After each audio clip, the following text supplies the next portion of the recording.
Ok, bienvenue, bonjour, bonsoir, ça dépend dans l'ère dans laquelle vous allez suivre cette vidéo. Moi, je suis Noël Diamouna de la chaîne NDTech Technologie. Aujourd'hui, c'est une nouvelle série comme j'ai eu la pensée. Là, on va faire notre playlist qui sera dédiée à Windows Server 2025 que Microsoft a fait sortir très récemment. Et c'est la version bêta, mais rien n'empêche qu'on commence un peu à tester ça. On commence à vérifier quelles sont des fonctionnalités que Windows a mis en place, quels sont des rôles qui n'existaient pas peut-être dans Windows Server 2022. Peut-être dans les jours qui suivent, on va faire une étude comparative entre la version 2022 et puis 2025 pour voir un peu quels sont les ajouts, quelles sont les suppressions et pourquoi pas quels sont les avantages majeurs. Alors, il faut laisser cette pouce, la pouce bleue. Il faut aussi commenter, il faut aussi partager, pourquoi pas s'abonner dans la chaîne et cocher la cloche de notification afin que lorsque la nouvelle vidéo vient, que tu sois notifié. Allez, let's go. Ça, c'est mon Proxmox, mon serveur Proxmox. Je vais aller dans Create VM. Je vais créer Windows Server 2025. Ici, je sélectionne le stockage local et puis je viens ici, je sélectionne le système. Ça, c'est Windows Server 2025 et là, je clique ça et puis ici, le système d'exploitation, c'est l'Unix. Je vais dans Système. Ici, je laisse Default BIOS. Skeezy, ok, ici, je laisse ça. Le contrôleur. Je vais dans disque, je mets 60 Go. Ok. Bandwidth, c'est pas important pour l'instant. CPU, je mets 4 CPU. La mémoire ici, je fais 1024. Je vais essayer un peu de donner ça 16 Go. Ce que ça va donner, c'est 1.6. Je vais donner 16 Go.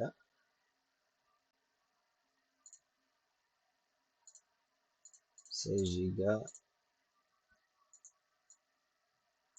c'est 1.6, 3, 8, 4. Alors, je vais donner la mémoire de 16 Go. Je laisse ça comme ça et puis je confirme. Ok. Windows Server est là. Ça m'a oui, machin, et puis je clique dans Start. On va essayer un peu de voir quand est-ce que ça sera. Comme je disais ça à un ami, euh, chaque système d'exploitation, la version de serveur que Windows met en place, ça ressemble un peu du côté interface graphique avec le système d'exploitation client. Alors, euh, je ne sais pas, moi j'ai utilisé 2003, je pourrais commencer l'historique à partir de 2003.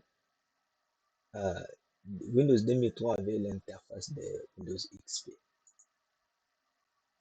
Avec l'interface de Windows XP. Ici, je clique dans Installer Windows Server. Ce n'est pas réparé. On va attendre. On va prendre Windows Server 2025 Standard Évaluation avec l'interface graphique. Parce que si je coche le premier, ce sera en ligne de commande PowerShell. OK. Ici, je vais accepter le contrat de licence. OK. Ça recherche le disque dit. J'écris dans partitionner. OK. Je fais la partition. Voilà. Je sélectionne ça. OK. Je clique dans Next. Et puis dans Install. OK. L'installation continue. Alors, on va attendre. À quoi va ressembler l'interface graphique. Comme je disais, Windows 2003 avait l'interface de Windows XP. Après Windows 2003, il y avait la sortie de Windows 2008. Dans Windows 2008, il y avait aussi l'interface de Windows 7. Parce que après XP, c'est Windows 7. Moi, je pourrais dire, c'est parmi le système stable, c'est Windows XP et Windows 7. C'est vraiment le système d'exploitation que Microsoft avait vraiment réussi. C'est le deux systèmes là. Et d'ailleurs, pour près Windows 8 n'a pas beaucoup duré. N'a pas beaucoup duré directement. Il a migré, ils ont fait la version 9, mais ça n'a pas bien marché. Directement, ils ont fait Windows 10. Vous voyez. Donc, et Windows 2008 RD, ça ressemble à XP. Alors, après Windows XP, après Windows 2008, c'est directement, ils ont fait sortir Windows Server 2012 qui avait l'apparence de Windows 10. Donc, si tu regardes très bien, à chaque fois que Microsoft met en place une nouvelle version, du côté serveur, ça ressemble un peu euh, avec l'interface graphique de Windows Client, car c'est là, même si ce n'est pas trop important, on essaie un peu de dire ça, parce que Windows 16, Windows 19, Windows Server 2022 avait toujours l'interface de Windows 10. Alors, on ne sait pas quelles sont les surprises que Microsoft nous a réservées à, à cette version, à la version récente qui vient de sortir. Même si c'est la version bêta, on va essayer ça. On va voir quelles sont les fonctionnalités, quels sont les ajouts, quelles sont les modifications qu'ils ont ajoutées. Peut-être la prochaine vidéo, comme je disais dans mon introduction, ça pourra faire l'objet de l'étude comparative. C'est très pertinent, je pourrais faire ça juste pour vous. L'étude comparative de la version 2022, vu que j'ai ça aussi, je vais installer ça. Et puis la version 2025, quelles sont les fonctionnalités qu'ils ont amenées. Peut-être je pourrais venir avec des diapositives pour faire cette étude comparative. Alors ça continue, je ne sais pas. Ok, ça prend un peu de temps, 57% déjà. Ça dit que pendant ce temps, Windows va démarrer, ils vont se redémarrer plusieurs fois. Ok, voilà, ça c'est le premier redémarrage. On attend. Ok,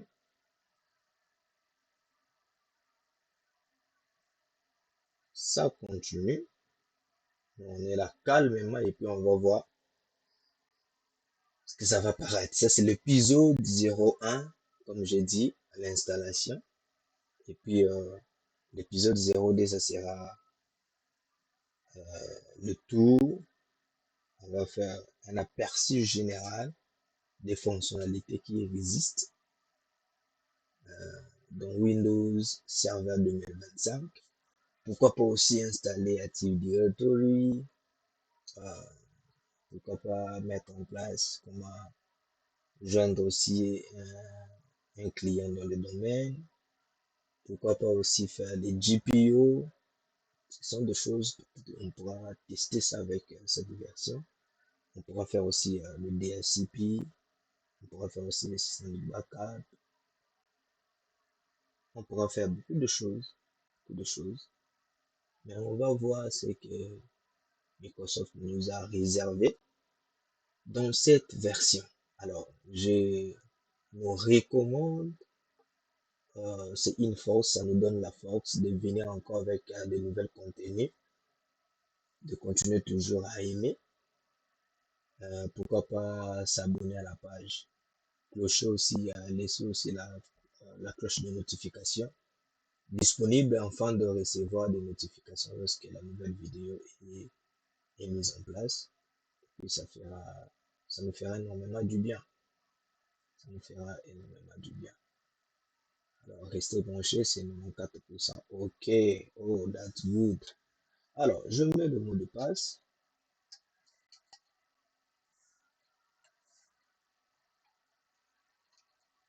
Je mets le mot de passe. OK. Et puis, je clique dans Finish.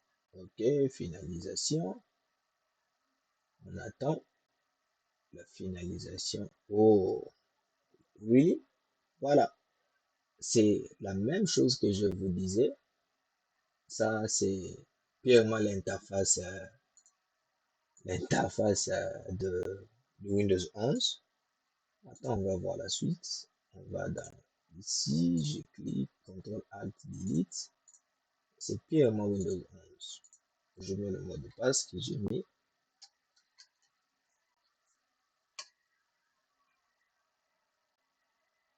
OK.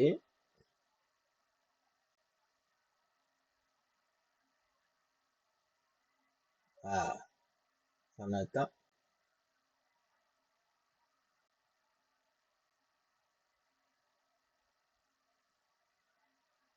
Yeah, ça c'est purement Windows 11.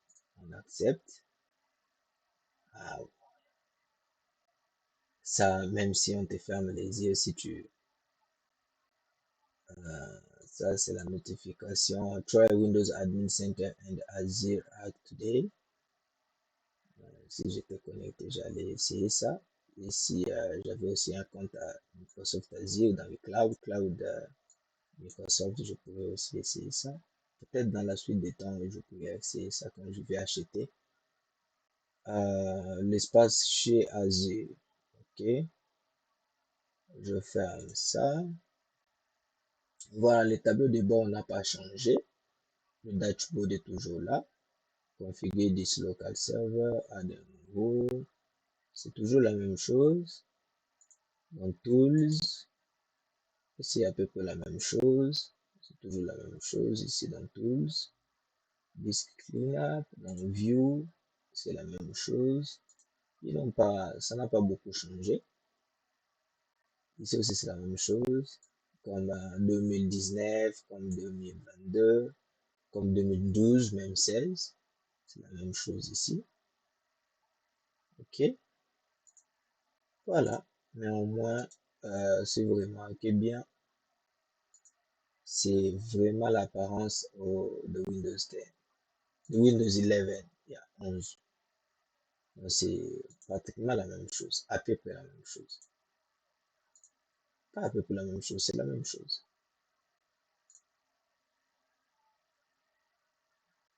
C'est la même chose. Nous sommes en train de voir ça. OK. Voilà, c'est la même chose. Quand tu viens ici, ça c'est quoi?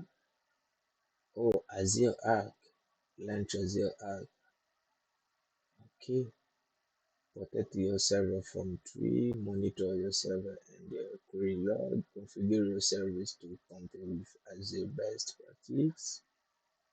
Ah, la barre des tâches ici, c'est pareil avec mon Windows 11. Si vous regardez bien ici, c'est pareil avec mon Windows 11 ici. Vous voyez ça. D'ailleurs, je vais dans Task pour voir que ici, je peux laisser seulement icône only. C'est la même chose.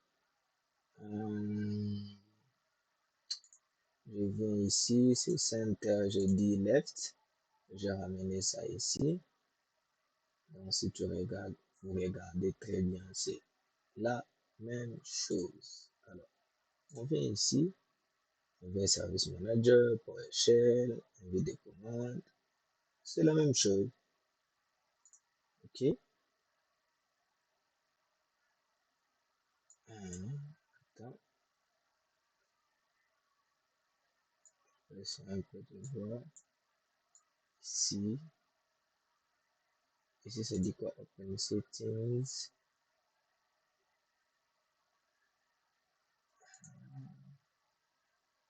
Oh, OK. Ici, ça me dit Default Terminal Application. Default Profile. Attends, je prends Azure Share. Donc, ça dépend de moi. ce que je veux. Il y a ce que j'ai vu apparemment. Je viens ici dans le terminal. OK. ipconfig.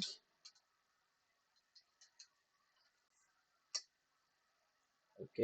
Ça, c'est l'adresse IP. On appelle ça pipa. Donc, c'est la même chose. On essaie un peu d'autres commandes. Voilà, ça marche. OK. C'est l'interface. Le paramètre de la carte. Qu'est-ce que je peux faire? Attends, ici, pour renommer la machine, on va voir. Ça sera toujours la même chose. Il y a une PC. C'est la même chose. Alors, ça, c'était un peu ça l'objectif que j'avais eu dans cet épisode 01 d'installer un peu Windows 2025, la découverte de 2025. Et nous avons vu ça peut-être la deuxième vidéo. Ça pourrait faire l'objet de l'aperçu général.